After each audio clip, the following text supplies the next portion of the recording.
Nous avons chacun notre propre perception de la réalité. Il suffit parfois de faire un pas de côté pour faire évoluer le regard que nous portons sur nous-mêmes, sur les autres et sur le monde. C'est ce qui m'a conduit à créer le podcast Il y avait une fois. Je suis Sophie et je partage avec vous mes découvertes et mes rencontres pour mieux vous connaître, mieux vous comprendre et questionner votre point de vue. Si ces thématiques vous intéressent, je vous invite à vous abonner sur votre plateforme préférée. Nos capacités de communication semblent bien plus vastes que ce à quoi nos croyances nous limitent. Pour en parler, j'ai le plaisir de recevoir Martine Garcin-Fradé, psychothérapeute formée aux constellations familiales qu'elle anime depuis plus de 15 ans. Auteure de nombreux ouvrages dont Du silence au verbe, Le chaînon manquant paru aux éditions d'Hervé Livre.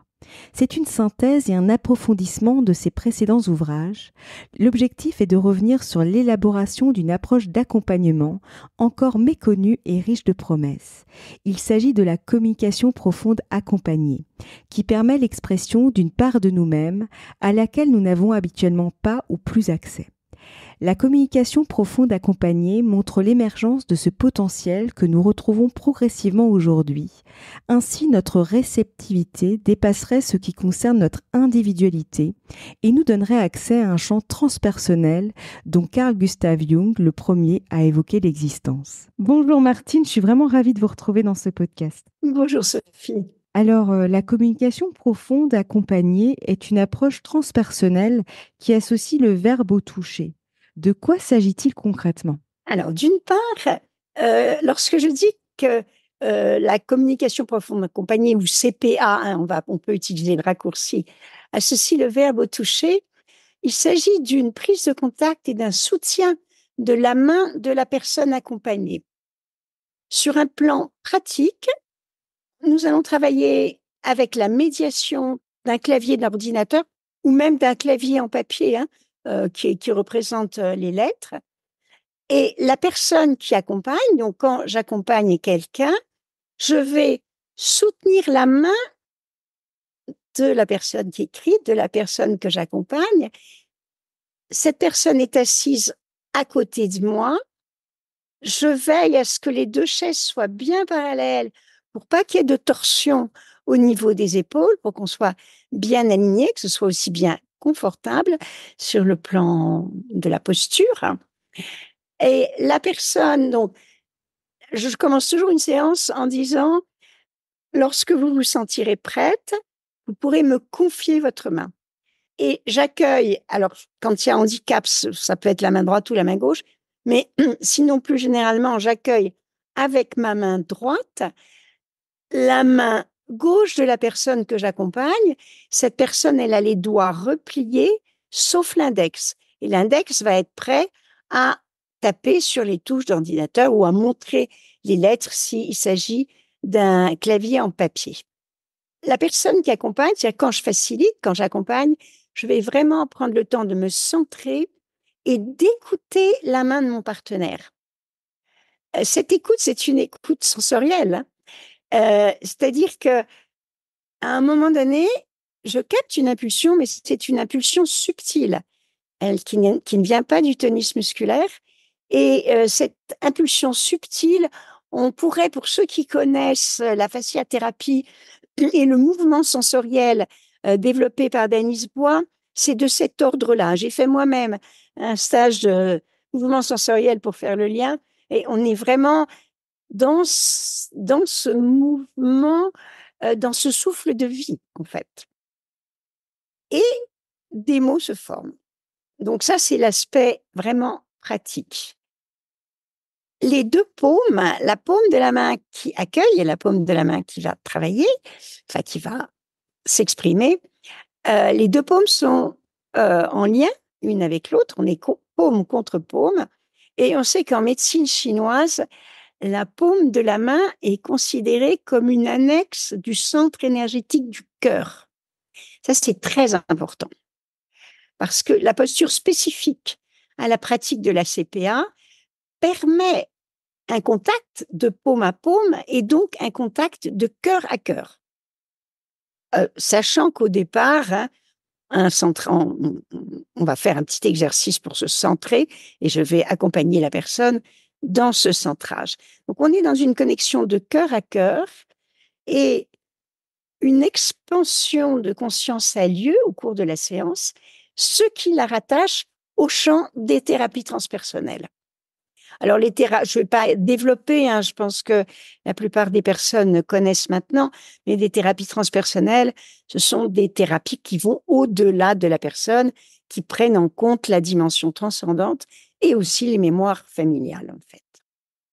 Voilà. Et un aspect important de la communication profonde accompagnée, c'est l'accompagnement du geste, d'une part, et puis, sur le plan psychologique, l'écoute, la personne qui accompagne est un témoin bienveillant et le témoin bienveillant qui va accueillir ce qui émerge.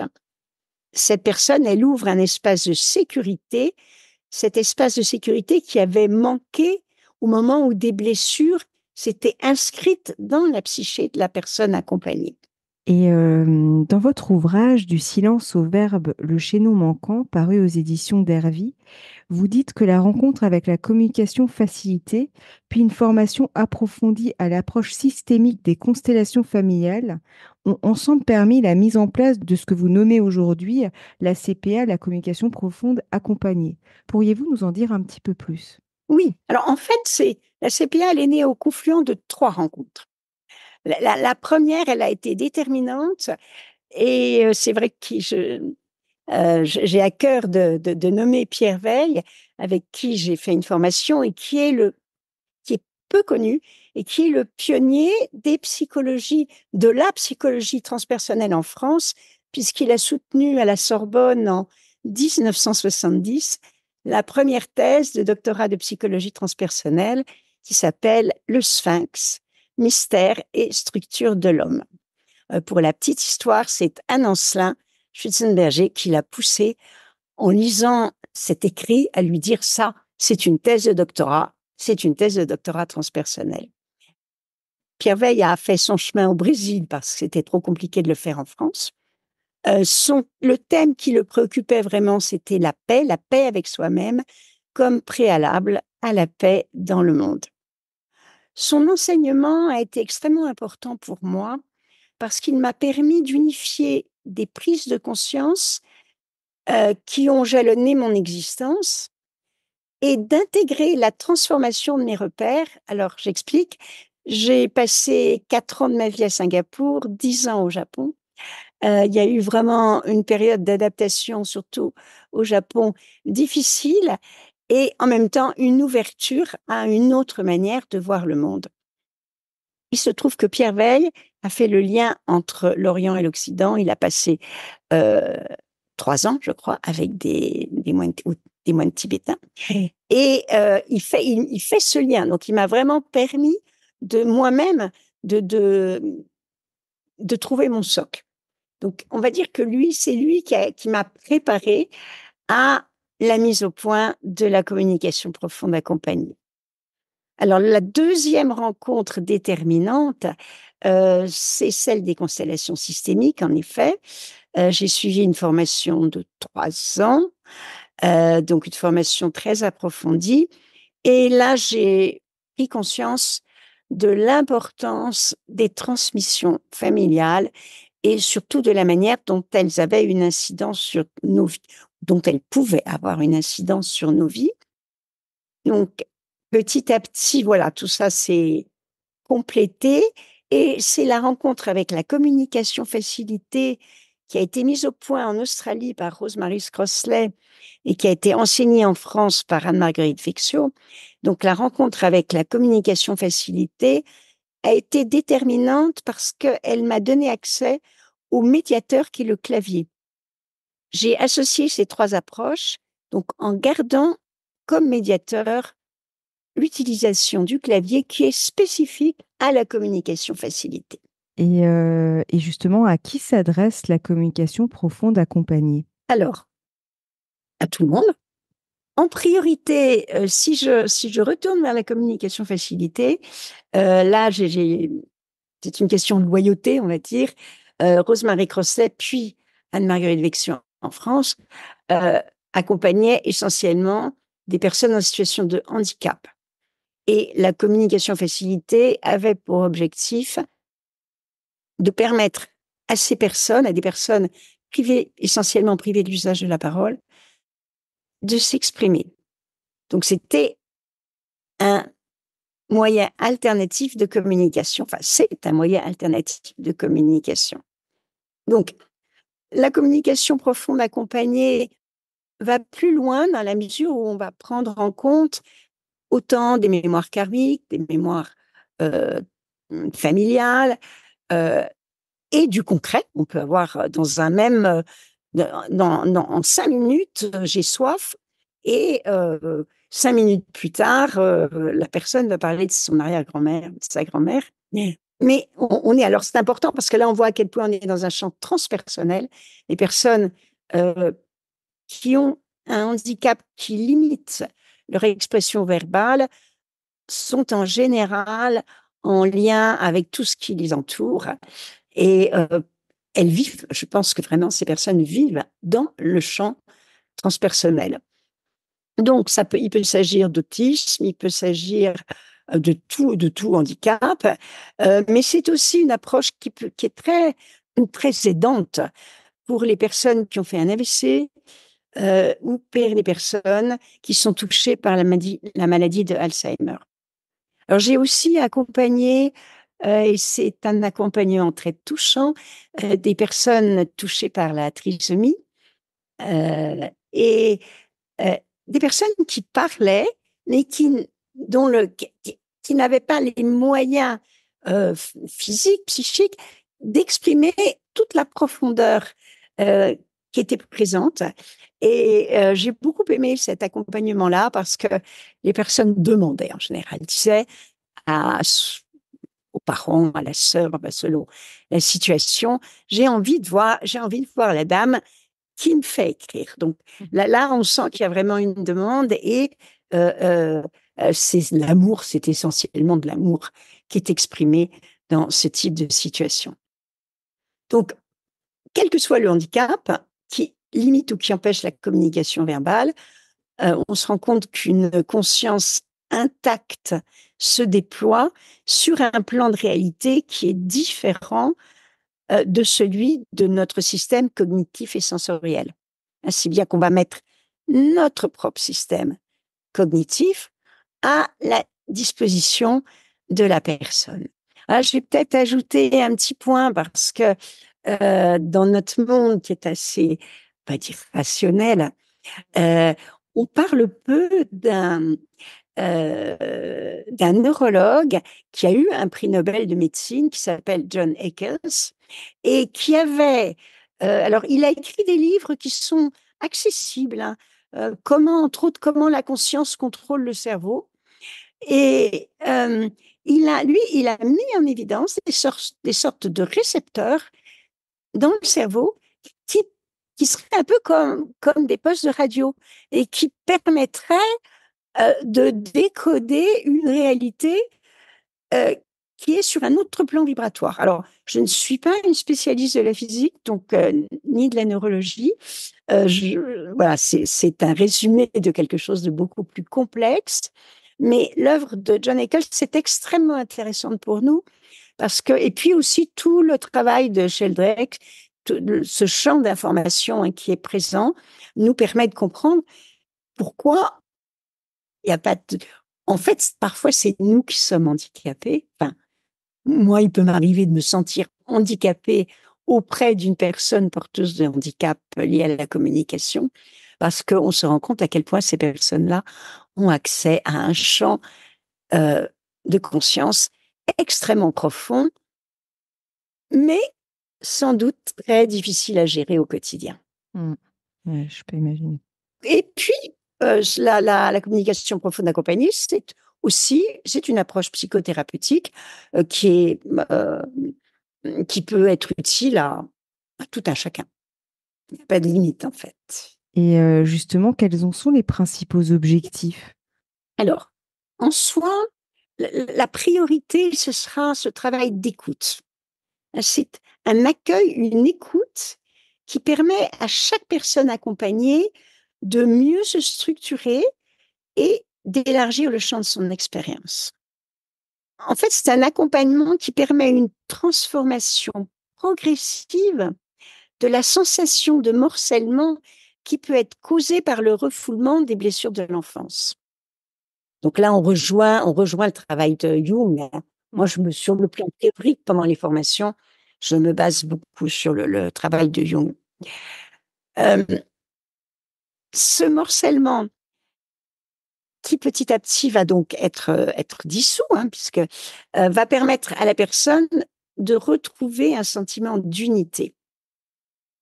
Et les mémoires douloureuses qui émergent de l'inconscient vont pouvoir s'intégrer dans le conscient, qui s'élargit à chaque séance.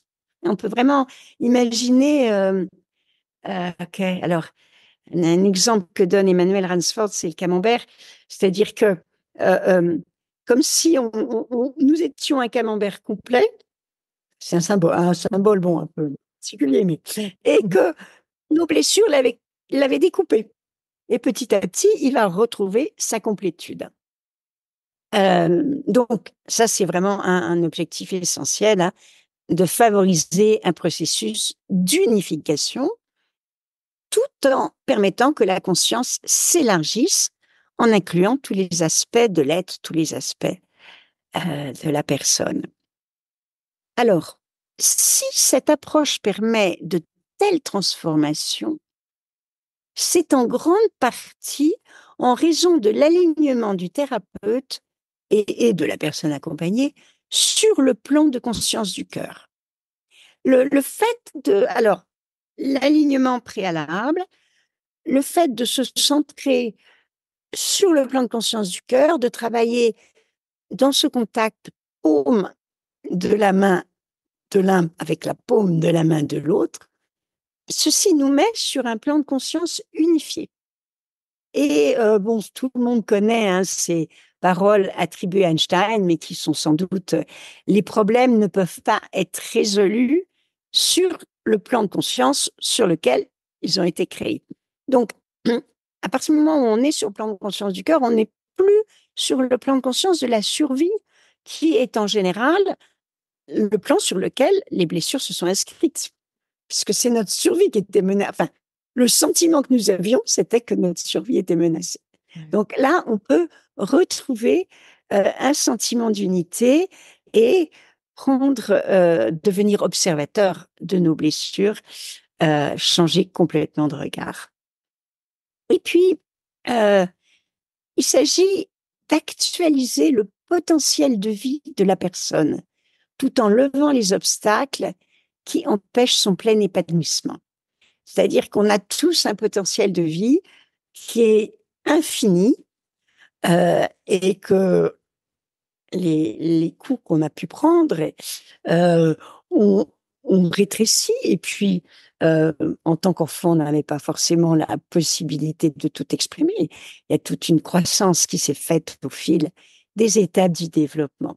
Donc, on est vraiment dans la révélation de l'être.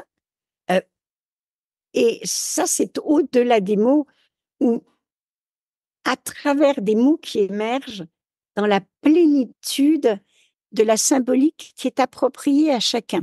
Donc ça, c'est un autre point. On reviendra dessus tout à l'heure parce que c'est un point très important. La symbolique, elle nous est spécifique en fait. Enfin, il y a une symbolique qui correspond à l'inconscient collectif, on va dire, mais en même temps, au fil de des étapes du développement, on a créé aussi nos propres symboles. Et dans votre ouvrage, vous dites que la véritable empathie ne consiste pas à se centrer sur autrui, mais plutôt à être présent à soi pour être dans une profonde écoute de ce que vit autrui. Pourriez-vous nous en dire un peu plus? Ça, c'est une question très subtile et très intéressante. Je vais vous donner l'exemple, c'est de mon point de vue une illustration très parlante, l'exemple du spectateur qui regarde un funambule qui avance sur son fil. Si, en tant que spectateur, vous êtes dans l'empathie, vous êtes centré sur vous, vous observez le prodige qui est devant vous. Vous l'observez, vous restez centré sur vous, et du coup, vous regardez ce funambule euh, en, en étant conscient des ressources qu'il a. Vous êtes, vous avez confiance. C'est son métier, il est là. Vous êtes avec, centré sur vous-même. Quand on regarde un funambule, il peut arriver de se mettre à la place du funambule. Là, on se décentre, on n'est plus centré sur soi et on n'est plus dans l'empathie.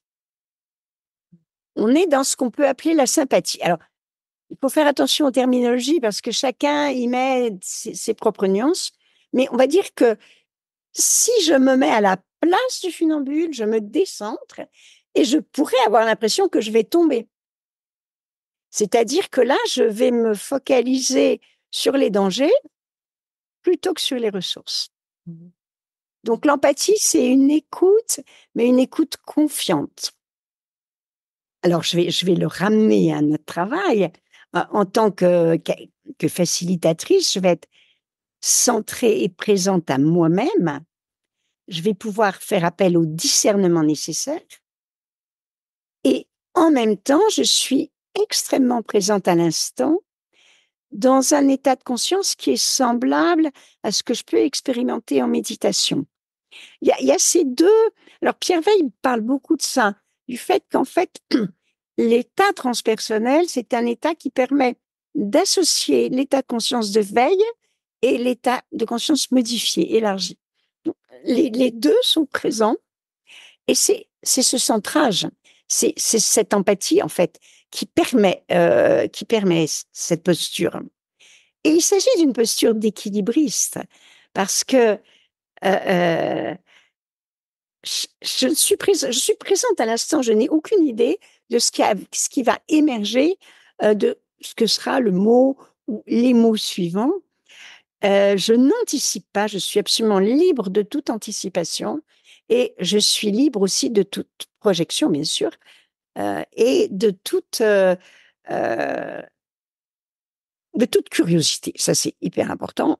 Ça va être le préalable d'une séance de demander, d'exprimer le fait que on ne peut pas faire ce genre de travail par curiosité, et aussi bien nous-mêmes que la personne que nous accompagnons.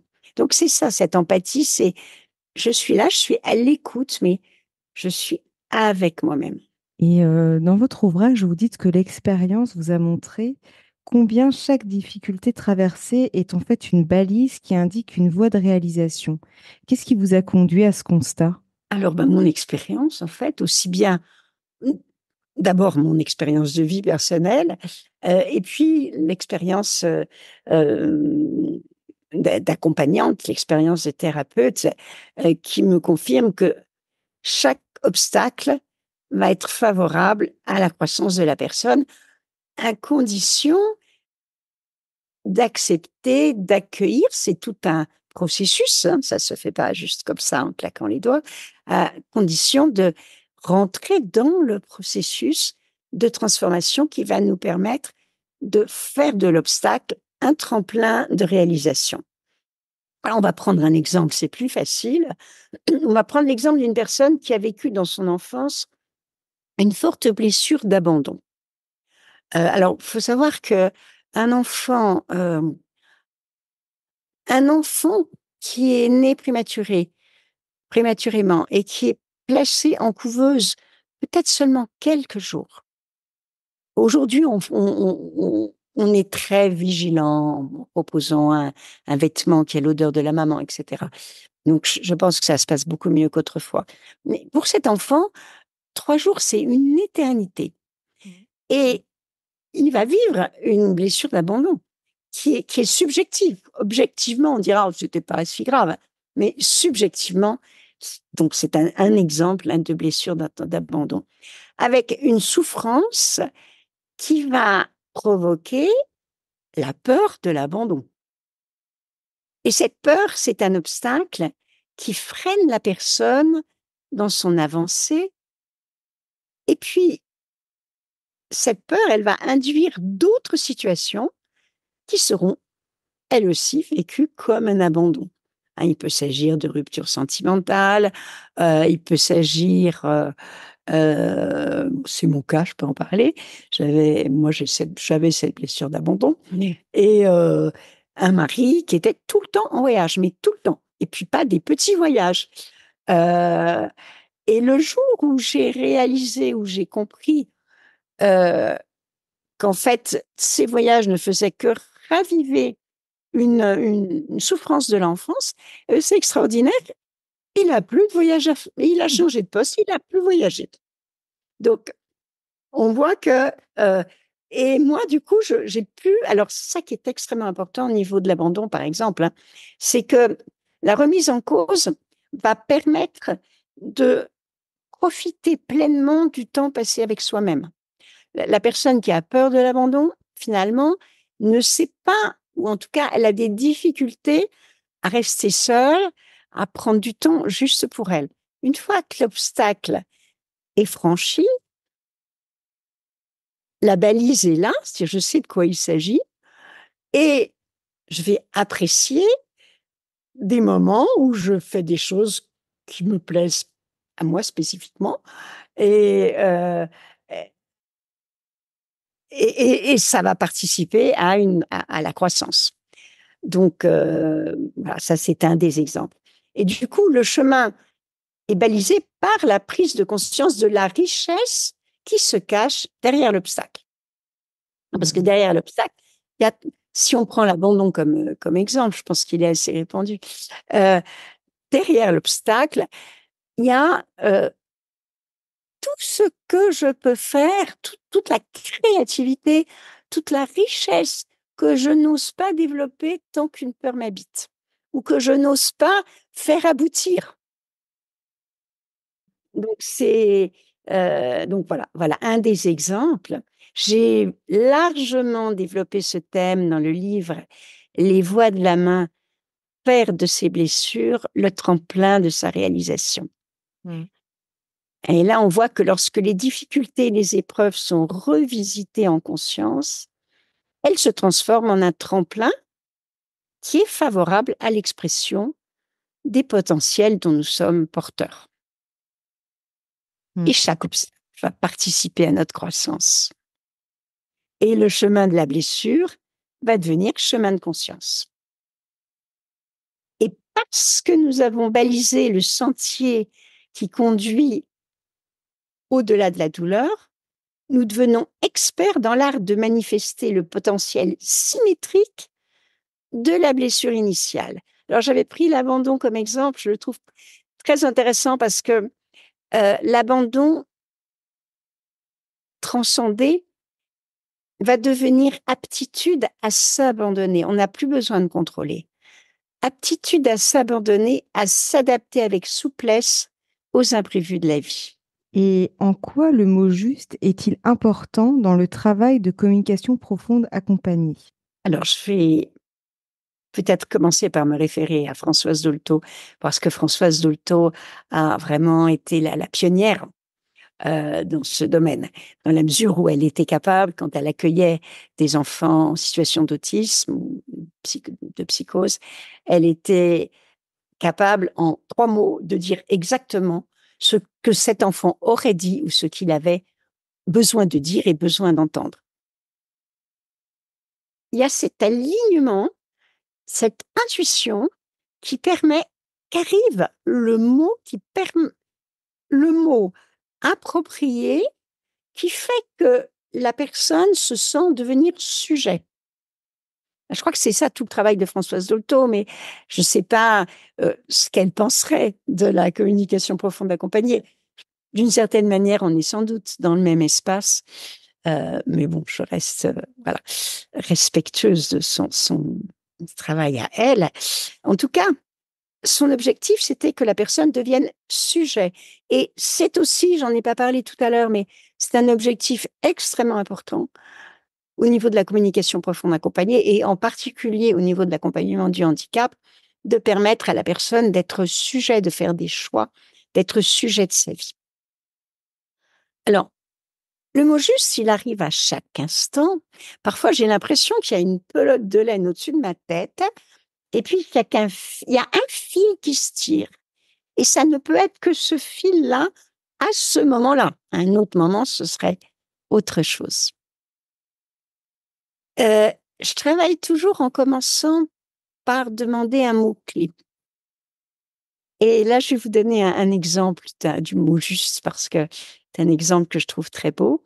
Un homme vient me voir, sa problématique est qu'il a l'impression que personne ne l'a jamais aimé, il s'est jamais senti aimé.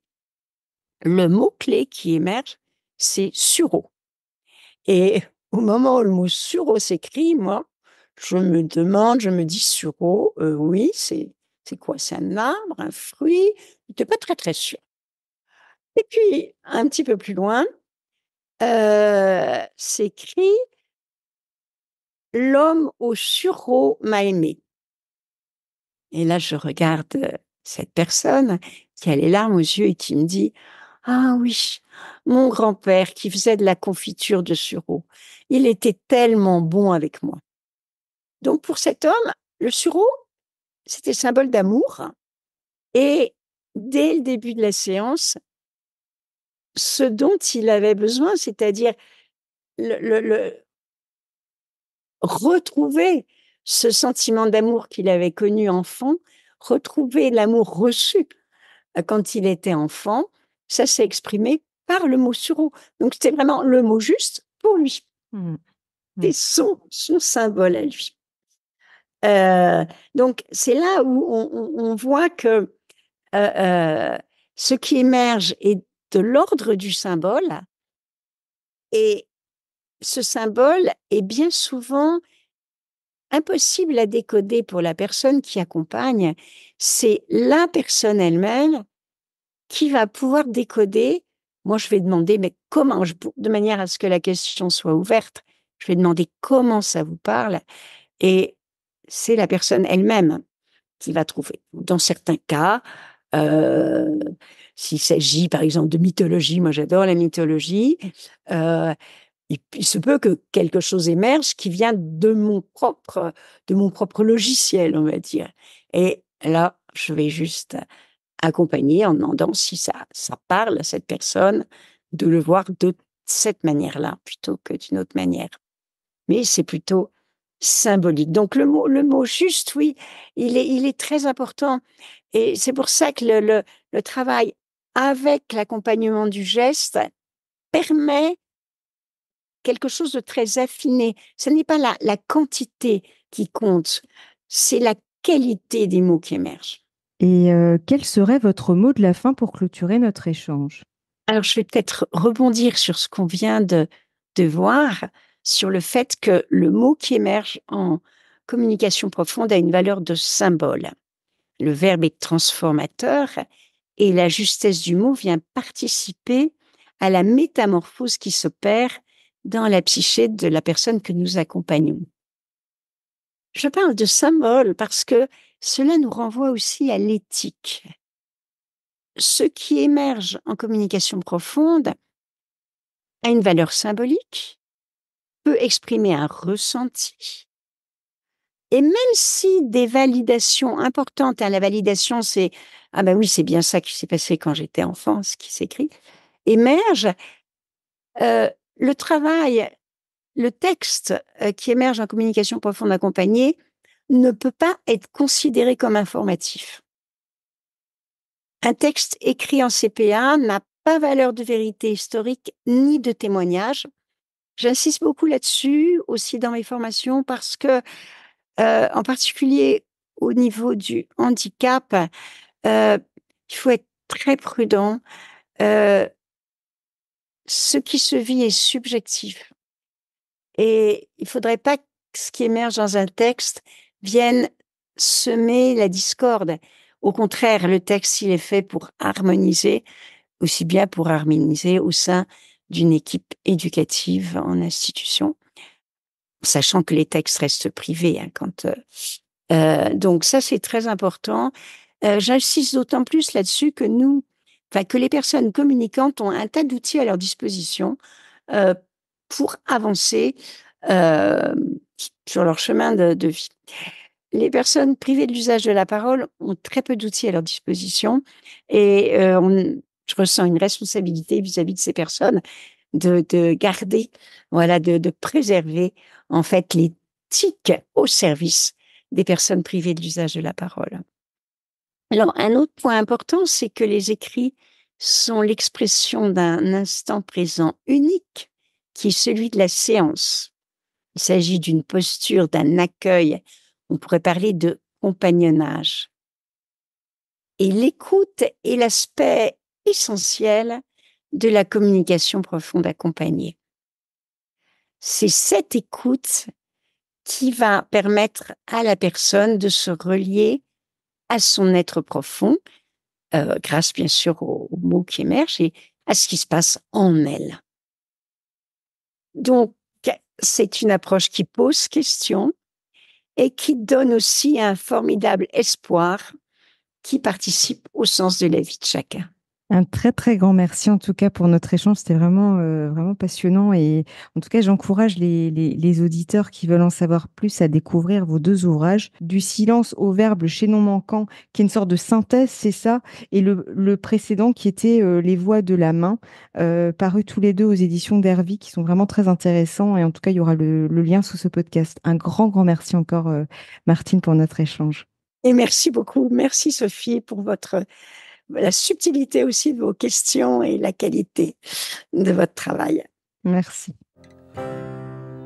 Si vous avez aimé cet épisode, n'hésitez pas à lui laisser 5 étoiles sur Apple Podcast ou un pouce sur YouTube. Et surtout, abonnez-vous sur votre plateforme d'écoute préférée pour ne manquer aucun épisode. Je vous souhaite une très belle journée ou une très belle soirée et vous donne rendez-vous dans 2 semaines. À bientôt!